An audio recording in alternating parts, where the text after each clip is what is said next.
Hi,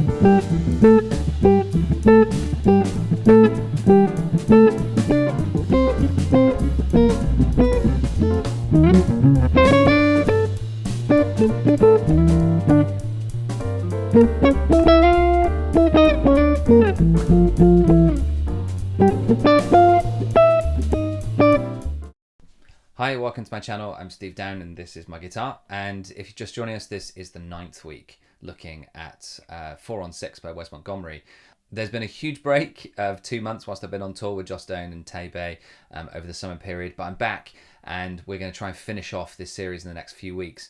This week we take a look at chorus 8 of Wes Montgomery's solo on 4 on 6. It starts to get really hairy here, so we've got some really fast octave stuff, so we're going to take a look at his triplet octave technique.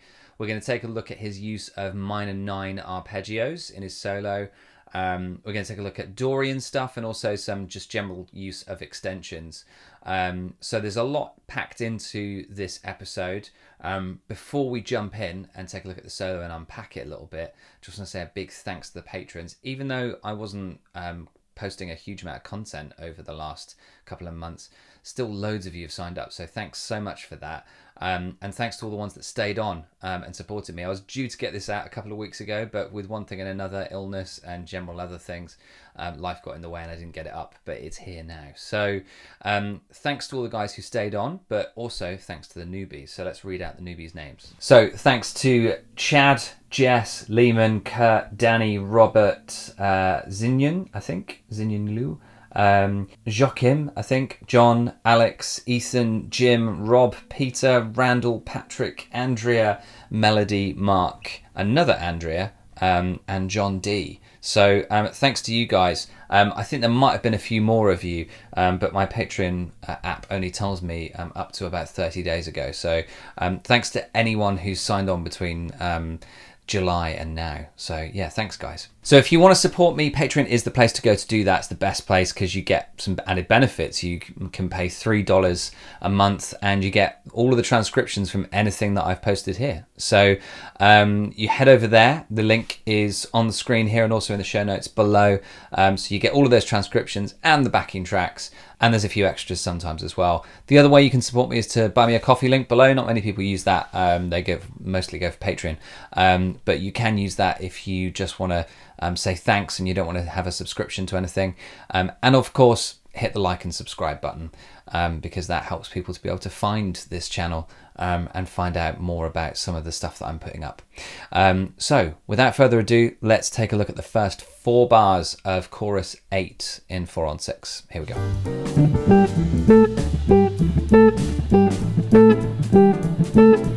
Okay, so the first 4 bars, this is really tricky. Obviously it picks up, there's a slight pickup as well. Wes's technique here, his thumb technique, this is a thing that is nice and easy when he's just doing all that kind of stuff. But when he's starting to do his triplety stuff, this is when it gets a little bit more tricky. So basically the way that he's doing it, like that, that's the triplet bit there. What he's doing is doing a down, up, and a down. Now there's another, I've seen him do it 2 different ways.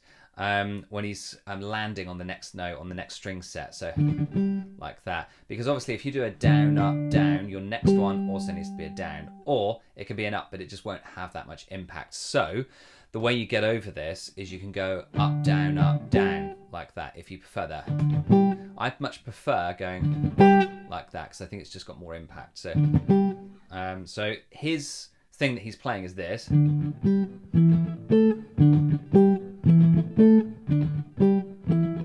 Okay, and that is pretty much the whole first 4 bars. That's it. So the thing to do is to practice that technique, that triplet technique, and decide which way you're going to do it, whether it's down, up, down, down, which I recommend, or up, down. And then you do land on a down and you don't have to kind of have that weird thing of doing 2 downs in a row. But like I said, it feels better doing down, up, down, down. It just kind of sounds a bit more authentic to what Wes is doing. But like I said, I've seen him do it both ways in videos. So who's to say which version he used on this? I think it was the down, up, down, down. But Prove me wrong in the comments below if you like. As always, here's an example of me actually using that in context over the two chords, the G minor 7 to C9, but something different. So this is what I encourage anyone who's watching this to do, is basically take his technique, take what he's doing, and get creative with it and come up with your own thing over the top of it.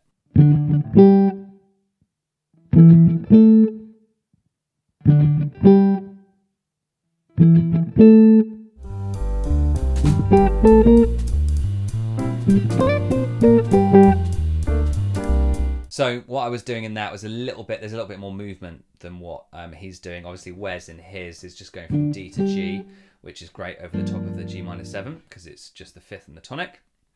And then over the top of the C9 he's doing E and A, which is bringing in, I don't think he's necessarily thinking, oh, the chord is C9. I think he's just using some extra extensions, a ninth and also an 11th. So in mine, I'm using more of the natural minor. Okay, sounds a bit bluesy, but there's no blue note in there. It's just generally a Wesy kind of octave-y sound in there. There's a little bit more space in there. That will help any of you beginners that are just coming into this technique.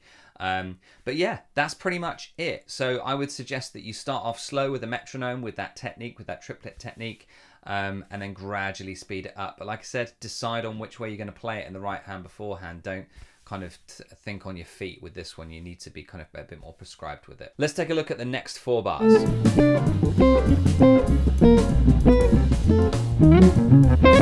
So in these 4 bars here, Wes is doing something pretty cool. He's using the same technique, the triplety octave technique. So he's doing that over the top of it, and then just moving it down as the 2 5s go down, the C minor 7 to F7, B flat minor 7 to E flat 7, A minor 7 to D7, and then E flat minor 7 to A flat 7. Just about got there.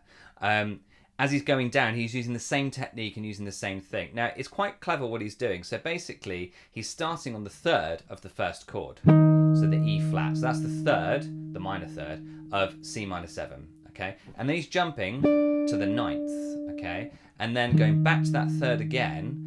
And this time, this is going to be over the top of the F7, which is, remember, the 2nd chord in each bar is a dominant. So this is the F7 in the first bar. That now is no longer the flat 3rd of C minor 7. That is the flat 7 of F. And then he's going there for the next note, which is a C, which is the 5th of F7. So super clever, because he's managing with 3 notes to basically spell out both chords, which is great. And then he just literally moves that down, and it does the same thing for B flat, and then same thing for A minor 7. And then at the end there, it gets a little bit more hairy. So this section here, this last bar, is a bit crazy. You will have to slow it down to play it. So basically, what he's playing slow down is this. Okay, which is really tricky at high speed to do. And what he's doing here, I mean, this is just stuff that is spelling out E flat minor 7 and A flat 7. So that's obviously the tonic and the flat 3rd of E flat minor 7. And then there, that would be the 5th of E flat minor 7. That's the flat 7 of E flat minor 7. And then he's coming back, sliding back to C, which is the major 3rd of A flat 7, and then going up an octave with his octaves, and then going up chromatically to a D there. Now that obviously takes him back into the G minor 7, so that's the 5th of G minor. So that's really cool. So I mean, this could well have been kind of pre-prescribed. If it's not, it's genius. If it is pre-prescribed, it's still genius. It's a really clever way of basically outlining 2 chords in a bar going hyperspeed, and still sounding melodic and pretty damn cool at the same time. The way that he's able to do this, though, is that he knows his minor 9s, okay? He knows his way around the arpeggios for each of those chords underneath, and so then he doesn't have to use every single note of the arpeggio. He just selects some from there.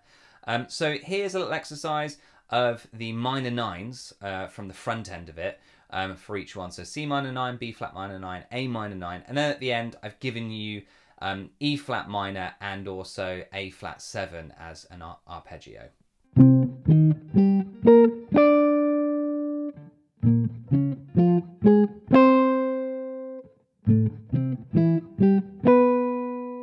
And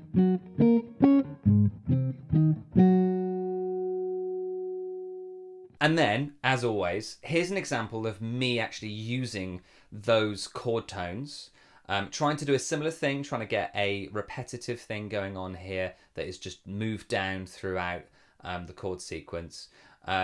And I would encourage you, again, as always, to do exactly the same thing that I'm doing, to basically just take the technique that he's doing, which is a bit more theoretical here, but also repetition, remember, is a technique, and try and be a bit more creative with it and come up with your own line. So here is that example that I've come up with.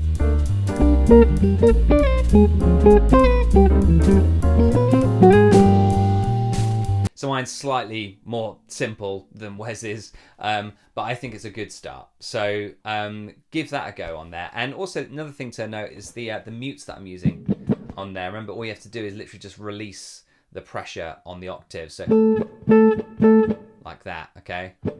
You get that kind of muted sound on there. Super, super funky. It's something that Wes uses quite a bit. It creates a little bit more kind of funk to it. It gives it a little bit more movement. It gives it a little bit more vibe to it. So I would encourage you to use some mutes in there as well with your octaves. Okay, let's move on to the next 4 bars.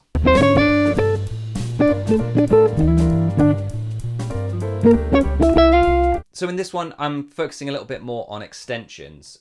He's using all of the extensions from G here. So here is a G minor 7. There's no B flat in it, but I'm still kind of assuming that it's going to be used over a G minor 7. So this is basically all of the extensions that you can use over the top of a G, which is basically what Wes uses here. So here's that.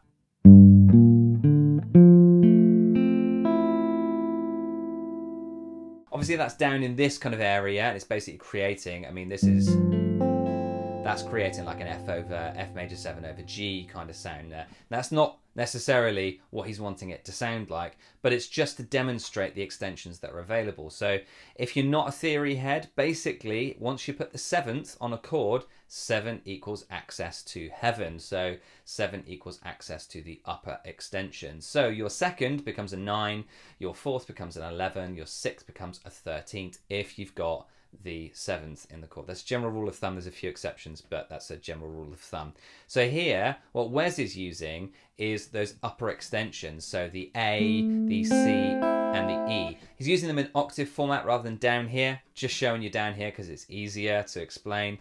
So Wes here doesn't actually use the 11th here. He doesn't use the C in there, but he does use the 9th, the A, and he does use the 13th, which is E, which gives that kind of Dorian-y kind of sound. But he adds on top of it the D, which is the 5th of the G minor 7 chord. So we get this kind of 4th kind of sound, 4th C kind of sound. Okay, which is its own cool little vibe. Okay, so that is a really cool line there. And there's no 3rd in that. So there's no flat 3rd, there's no major 3rd. He's just literally using the extensions there. There's also no 7th in there either. So it kind of sounds quite out there and quite modal.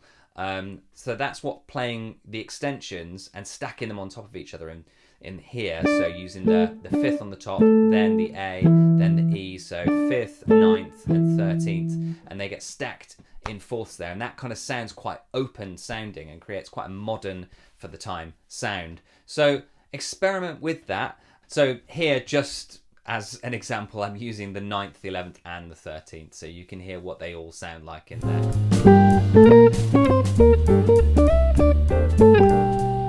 You don't have to use all of them like I have, but it's a good idea to get used to what each one sounds like. The 9th is very easy to put in. The 13th is cool if you want to get that more Dorian sound. If you want a modern sound, then add in the 11th in there, which in this case is the C. So have fun with that. Let's get on with the next 4 bars.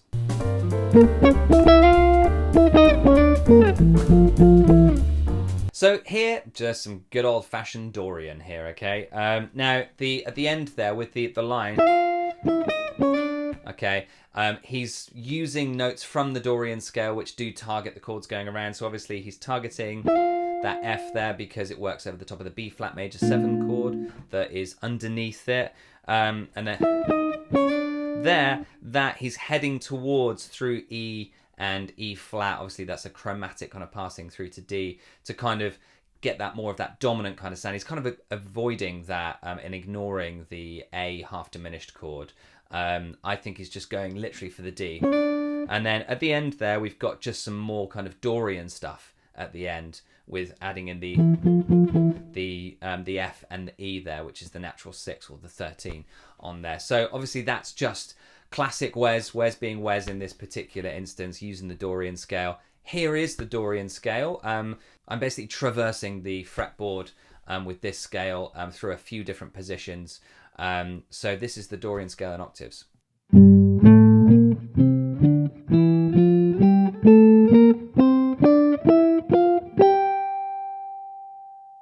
And then, as always, here's an example of me using it. I'm taking a little bit more inspiration this time from what Wes is doing with these kind of grace notes, which is very Wes. It's a bit better.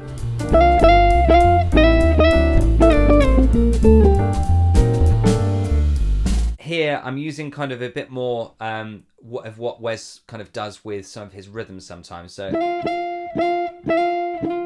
there, I'm kind of in the second bar there, there's a little bit more of an across the beat kind of sound.